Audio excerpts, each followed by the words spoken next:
It is high school commencement season, and for one Missouri class, there was only one man they wanted for their graduation speaker.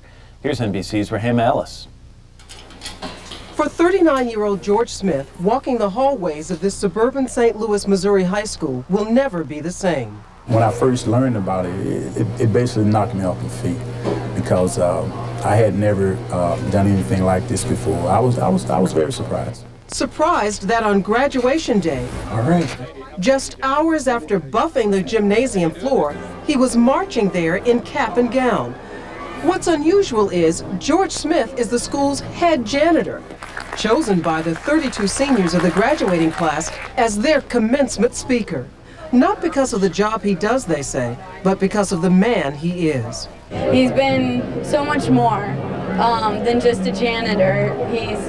He's helped, he'll talk to you if you have a problem. He knows everybody by name.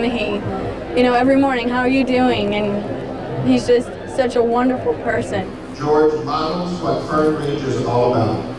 Hard work, perseverance, responsibility, respect, and hope for the future. It is my genuine pleasure to introduce to you Mr. George Smith.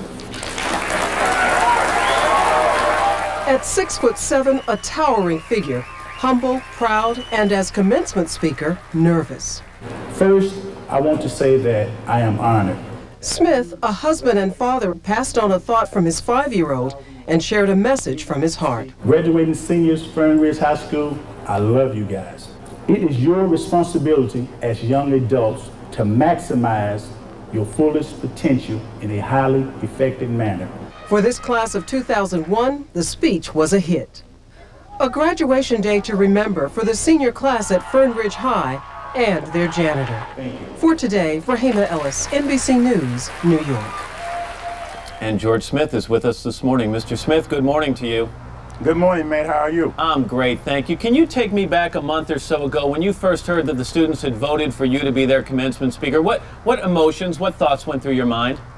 Well, actually, I couldn't believe that the students had chosen me to be commencement speaker. I had never done anything like this before, so I was just blown away by it. It totally surprised me. What's the largest group of people you'd spoken to before this? I guess about 4 or 5 guys in the backyard at a barbecue or something. How did you decide, George, what message you wanted to convey to the seniors?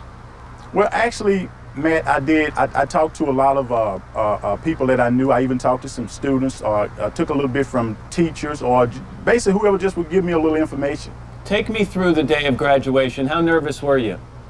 Well, I arrived at work that morning, Matt, about 4:30 a.m. and I sat out in the car and I drank a cup of coffee, and basically I was nervous all day. I was a nervous wreck. But I didn't. You actually had to prepare the room for the graduation before you got up to give the graduation speech, isn't that right? Yes, I did, Matt. The plans were to be outside on the field, but it rained us out, so we had to move it inside. So we had about 350 chairs outside that we had to bring inside. But, with the help of all the students and staff, we got it done. I want to read something that you had the students repeat during your speech. I won't lose hope even when everything seems to be all wrong. I'll maintain a positive attitude and stay real strong. Nothing is ever as bad as it seems, and even setbacks won't destroy my dreams. Is that something you've lived by, George, in your own life? Yes, it is, Matt. Because I've had a lot of ups and downs in my life, and if I had given up, there was no way that I would have been even chosen to be the commencement speaker. I know you're married, you've got 2 children. Did they get to come see you speak? No, my kids, they didn't think, nobody thought he was going to be this big, so my wife went to work that morning and my 2 kids went to school. They had no idea that this thing was going to erupt like it did. And now here you are on the Today Show. You've said that this is the greatest honor of your life. Has it changed your outlook at all, George? It has, Matt. I've had some, like I said in my speech, I've had some honors before, but this is one of the the greatest honors that I had received. And now, Matt, I even at the my favorite gas station where I buy my coffee at, people are pointing and saying, hey, that's the guy we're seeing on TV, so it has changed my life. Well, from all of us here, we think it's a terrific honor, and just for meeting you for these 5 minutes, it sounds richly deserved, George. Congratulations. Thank you, Matt. Nice meeting you. Nice. 25 past the hour. We're back right after this.